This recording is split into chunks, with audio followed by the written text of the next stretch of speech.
I go back to feeling alone because I'm not doing anything. Yeah? If you all have that thought, hold it. And let's look at a man who I think experienced this feeling of aloneness quite well. He lost all his family members by the mid-20s. All his family members, father, mother, brother and sister, I think. Okay? He is lovingly known as Blessed Pope John Paul II. Now, he wrote a book before he became Pope called Love and Responsibility. And after he became Pope, some of the teachings helped develop this subject called theology of the body. And what basically theology of the body is, he's talking about how things were originally when God created it. Okay? So things have got distorted now, and he was just highlighting how things were in the beginning. For us to just look at, that is what God intended us to be. That's basically like a 30-second sum up of theology of the body. Now, everybody knows Adam and Eve, right? I'm going back to that just for a brief bit. Adam and Eve, just to explain this point. So,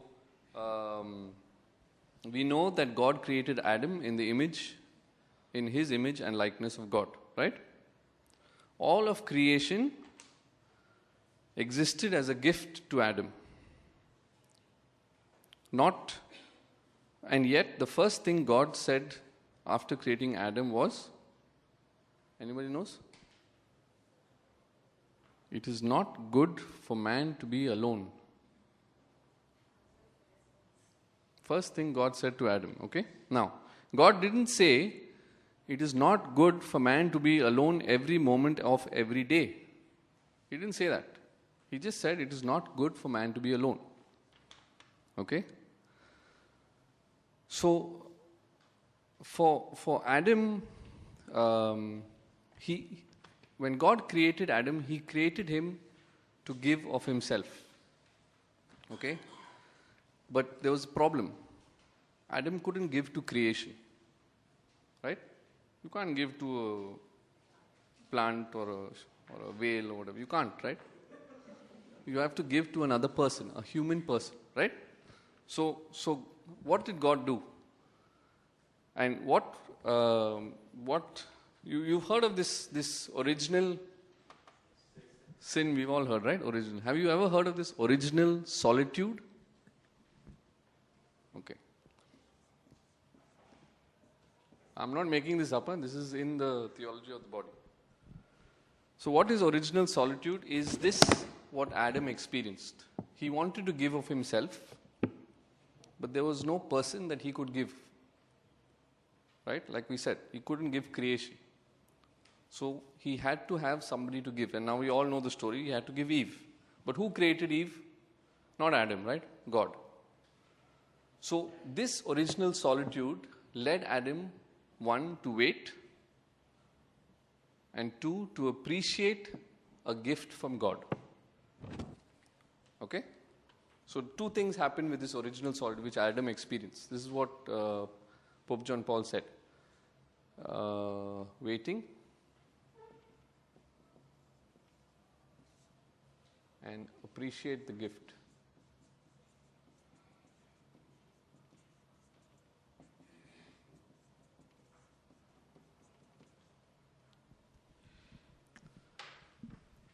The Holy Father says, waiting is important, original solitude is important. It is only in that original solitude that Adam discovers the capacity he has to love and the need for self-gift. Not give me, but the need for gift of self. Okay? Now, without that experience of waiting / loneliness, he wouldn't have been able to appreciate the treasure of the gift of another human person. Think about it, like our children today. If you give, say my son asks, I want this, and here, take. After 10 times, you think he'll appreciate anything that he gets? Because it's coming to him on a platter, right? So you don't appreciate something when it's just kind of Bindas, free, take my, what is it called, debit card. Enjoy life. You don't appreciate it. But when somebody gives it to you, when you're waiting for it, when you're praying for it, then you begin to appreciate what has been given. Right? In anything. So just imagine Adam now. He's alone, old guy, he's alone in this whole earth. And then God creates a woman. Now he realizes his capacity to love, one. And two, now this need he has to give of himself is met. But now he can appreciate this gift so much more because this need is fulfilled. But this is very important now. Adam and Eve stand alone before God. Okay, this is little, if it's little heavy, just tell me, Allan, go slow. Okay? Adam and Eve each stand before God alone, no matter how close they may be to each other. So even though now technically just say they are married, and they all, so not this 1 year thing, huh? They are in love and whatever, even though they are so close to each other, they stand alone before God. And how do we know this? What happened when they ate of the apple? What happened? Yeah, but before that what happened? Did God say, Adam and Eve, come, I want to talk to you? Did he say that? Read the Bible again, huh? So when you all go home, read. Okay. I thought you were nodding. Okay. He said to man, no, and he didn't speak to them as a couple. He said, where are you? Okay. So even though they are so close, this need of giving to oneself is met. They stand alone before God. So when that sin happened, he asked them individually. He didn't ask them as a couple. What did you all do together? I gave all this tree, all. No. Individually, because each one is responsible for that. Yeah? So, this we must know, guys. This we must know. And sometimes we forget this when we get married. Okay? That other person cannot and will not fill the space in our hearts which is meant for God alone. This is very, very important. The other person in our lives, so those of us who are in a relationship, those of us who are getting married, those of us who are married, and those of us who are single, it's important to remember this. Even if you get into a relationship, that place which is created by God cannot be replaced by anybody and anything. Cannot. So even in your married life, you ask people who are married in this room, they desire this back. And what happens when they desire this original solitude? They desire this.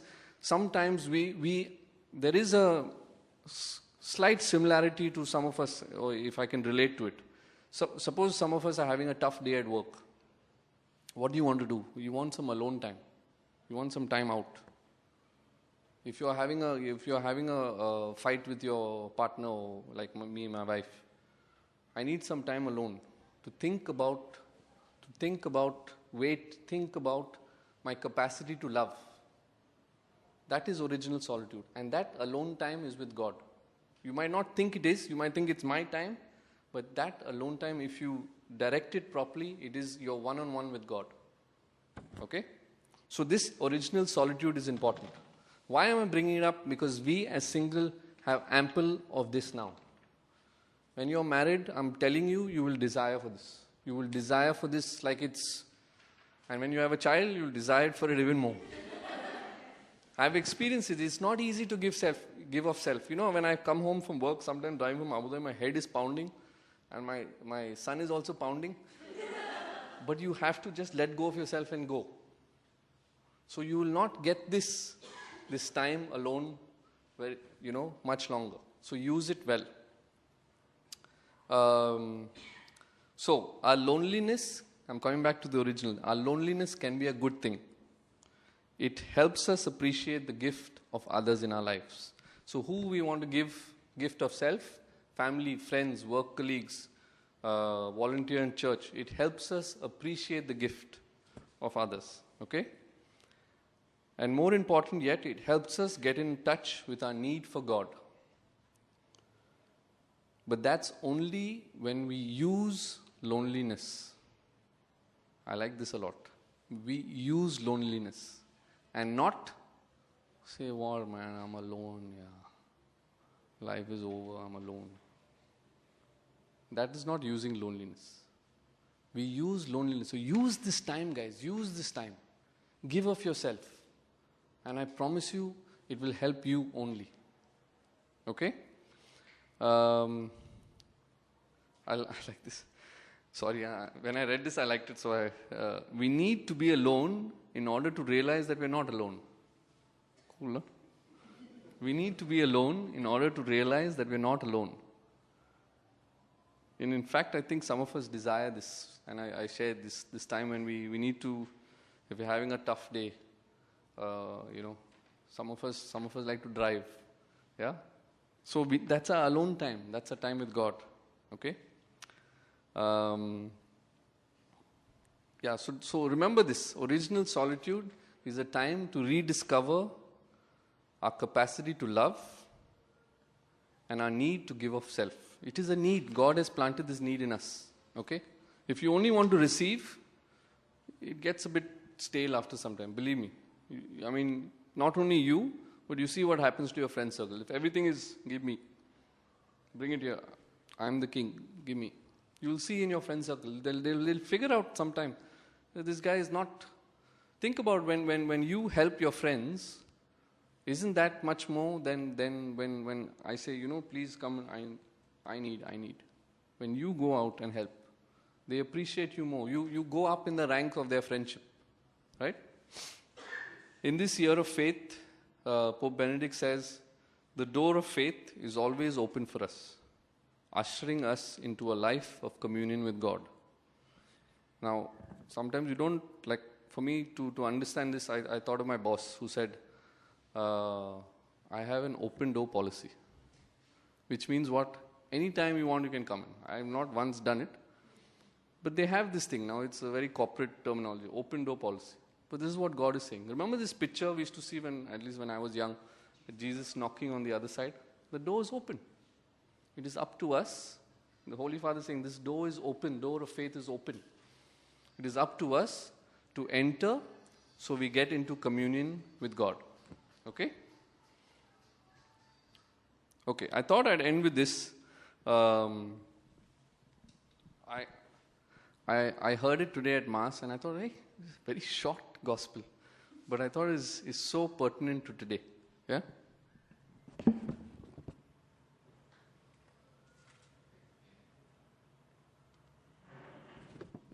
This is from John chapter 10, verse 27 to 30. Just 3 verses. My sheep listen to my voice. I know them, and they follow me. I give them eternal life, and they shall never die. No one can snatch them away from me.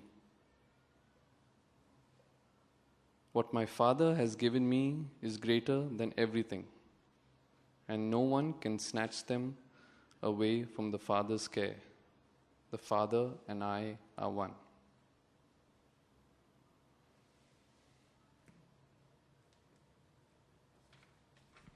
Amen.